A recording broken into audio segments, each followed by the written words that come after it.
If you have a Jefferson nickel in your pocket right now, stop. I'm serious, stop.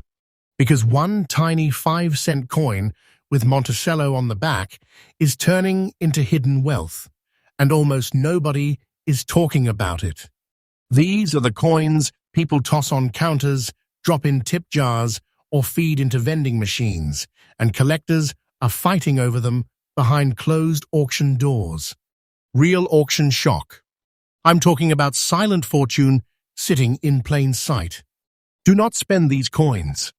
Check your pocket now. The first one might already change everything for you, and the next coin? It's rarer, scarier, and worth even more. Stay with me, because what you're about to see is not normal pocket change. This is US MintX, and these coins change everything. Coin number 1. You would never look at this coin twice. That's the trap. It's gray. It has brown spots. It doesn't sparkle. It doesn't scream treasure. It looks like something that's been floating around in a junk drawer since your grandparents were young. And yet, one of these sold for $343,000. Let that sink in. Not a gold coin. Not a massive silver dollar. A 5-cent Jefferson nickel. This is not fiction. And if you miss this detail, you could accidentally spend a silent fortune. The 1,948 Jefferson nickel without a mint mark is one of the most misunderstood pieces of post-war American coinage. Most people see 1,948 and think common. But that year, America was shifting. The war was over, but the pressure wasn't. Factories were transitioning from wartime production. The economy was recalibrating. Inflation anxiety was real. The country was rebuilding itself, and the United States Mint was pushing to meet renewed civilian demand. That pressure matters, because pressure creates mistakes. Pressure creates weak strikes. Pressure creates inconsistencies. And sometimes, pressure creates rare survivors that collectors obsess over. In 1948, the Philadelphia Mint struck millions of Jefferson nickels. And when there's no mint mark, that means Philadelphia. But here's where it gets dangerous. The majority were poorly handled, heavily circulated, scratched, cleaned, dipped, polished, destroyed over decades of casual use. But a 1,948 in genuine, very fine condition, with original surfaces, original toning, and natural aging, that's a completely different story. Let's talk about what you're actually holding. On the obverse, the front, you have Thomas Jefferson facing left. The design was created by Felix Schlag, and by 1948, the portrait had already seen years of dye wear and overuse. Look closely at the hair detail above the ear. In weaker strikes, that area turns flat. In preserved examples, you can still see separation in the strands. Collectors fixate on that. They study it. They argue about it. They compete over it. Flip the coin over. Monticello stands there, calm, balanced, symmetrical. But here's what most people miss: the steps. The steps at the base of Monticello are everything. Weak strikes blur them together. Stronger examples show separation. Even in very fine condition, if those architectural lines remain distinct, collectors go quiet, and then they go aggressive.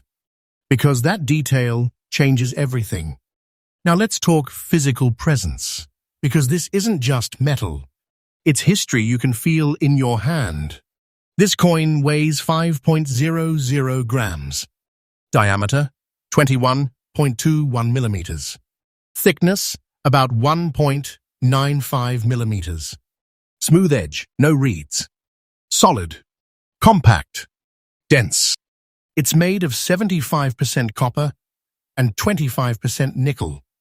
The standard post-war composition after the wartime silver alloy was discontinued in 1945.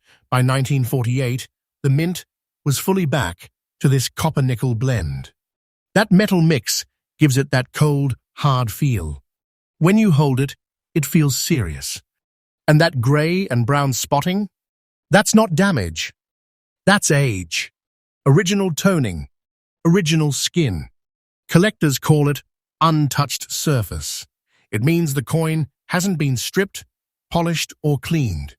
And listen carefully, never clean this coin. Never. The second you clean it, even gently, you erase decades of natural oxidation that prove authenticity. You turn a hidden fortune into a damaged trinket. Original toning matters more than shine. Most people miss this. Over the decades, millions of 1,948 nickels were worn down to flat discs. Vending machines, parking meters, soda fountains. They lived hard lives. So when one survives in beautiful, very fine condition with honest circulation wear, strong design elements, natural grey surfaces with subtle brown patina, that becomes rare. Not because it wasn't minted, because it wasn't destroyed. That's the difference. Collectors today are not just buying coins. They're buying survival stories. They're buying condition. They're buying untouched history from a year when America was redefining itself in the early Cold War era, adjusting to peacetime industry, navigating labor strikes, and stepping into a new global position. 1948 wasn't flashy, but it was foundational. And coins from foundational years in strong preserved condition become anchors in serious collections. Now let's talk auction behavior, because this is where it gets intense.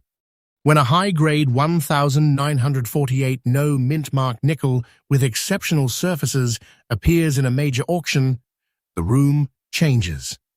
It's quiet at first. Bidding starts slow. Then two collectors lock in. They both need that slot filled. They both know supply is shrinking. They both know examples with original toning and certified authenticity are disappearing into private vaults. And then the price jumps. Not by $5, by thousands. That's how you end up with a $343,000 result. And here's the scary part. Someone almost spent it.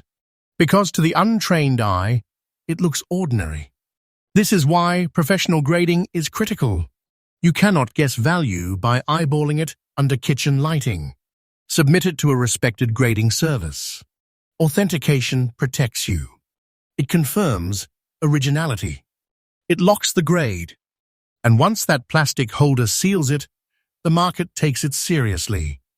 But patience creates wealth. Collectors who win these coins, they don't flip them next week. They hold. They wait. Supply tightens. Demand climbs. And the coin becomes even more desirable because it's no longer available. Hidden wealth grows in silence. If you have a 1948 Jefferson nickel with no mint mark, here's what you check first. Look at the date clarity. Look at Jefferson's hair detail. Check the Monticello steps. Examine the surface under light. Is the toning natural, or does it look scrubbed? Does it feel right in weight and thickness? And again, do not spend this coin. Do not clean this coin. Do not assume it's common. Because this exact year, in this exact preserved state, with that natural grey and brown antique look, has already proven it can deliver serious money. $343,000. For 5 cents. This is a life-changing opportunity hiding in plain sight. A silent fortune people are accidentally losing every single day. And what comes next? The next Monticello nickel is even rarer, even more controversial. And when you see why collectors are obsessed with it, you're going to double-check every nickel you've ever saved. Stay with me.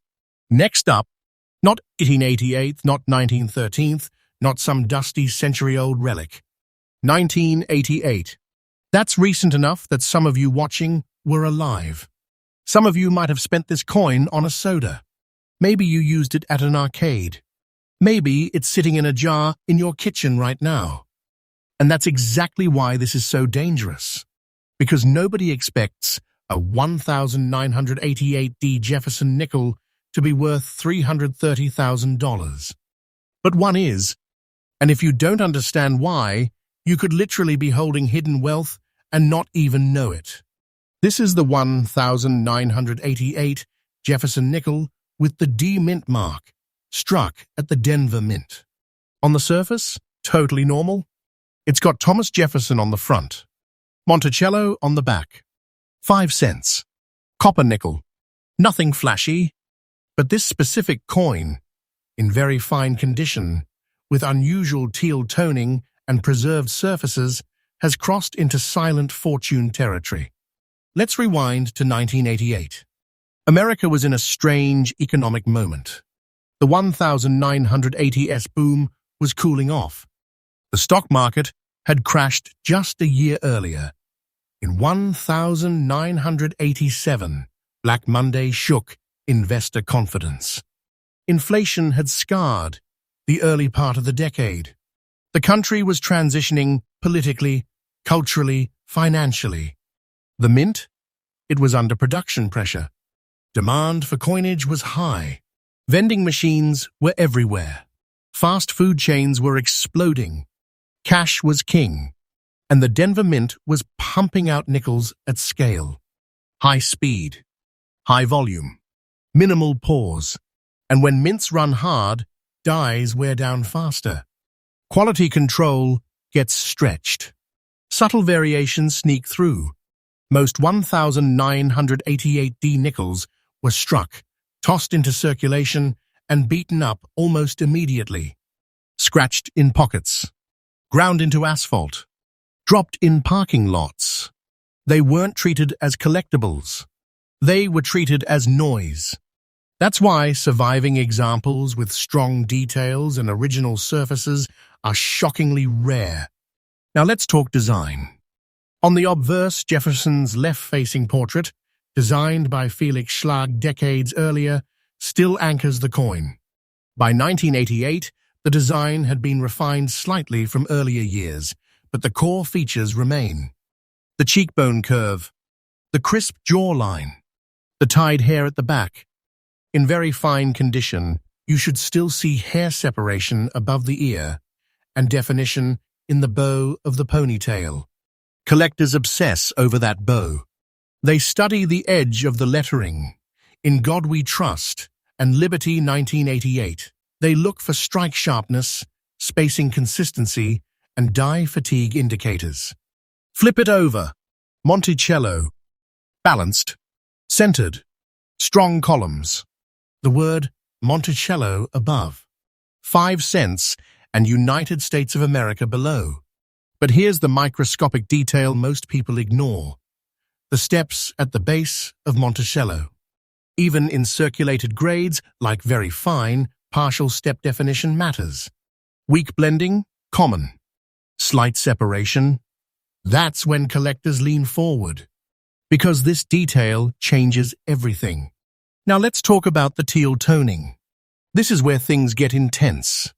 Copper nickel coins don't usually show dramatic color like silver does. But under specific environmental conditions, long-term storage in original bank rolls, contact with certain paper wrappers, humidity exposure, subtle teal, blue-green or sea glass tones can form across the surface. Most people think that's damage. Collectors, they see originality. That teal patina means the surface hasn't been stripped. It hasn't been dipped. It hasn't been polished to death. It's aging naturally. Original toning matters more than brightness. Shine can be fake. Teal depth cannot. And I need to say this clearly. Never clean this coin. If you scrub it, even lightly, you destroy the microscopic surface texture. You erase decades of natural oxidation. You turn a rare coin into a common one instantly. Do not clean this coin. Now, let's get physical. The 1988D Jefferson nickel weighs exactly 5.00 grams. Diameter, 21.21 millimeters. Thickness, approximately 1.95 millimeters. Smooth edge, no reading. Composition, 75% copper, 25% nickel, the standard alloy used since 1946 after the wartime silver composition ended. It feels solid, compact, dense, slightly cool to the touch. If it feels too light, be cautious. If the diameter looks off, be cautious. Authenticity matters. Professional grading is critical. A coin like this, especially with unique toning, must be authenticated and graded by a respected service. That sealed holder doesn't just protect the coin, it protects the value. Because once collectors trust the grade, bidding changes. And let's talk about bidding. When a high-grade 1988D with extraordinary toning and strong strike appears at auction, there's disbelief at first. It's just an 88 nickel. Then someone recognizes the surface quality. Then someone else notices the preservation. Then the bidding accelerates. Quiet, strategic, aggressive. Collectors don't just want this coin, they want the best example of it. And here's the psychological factor.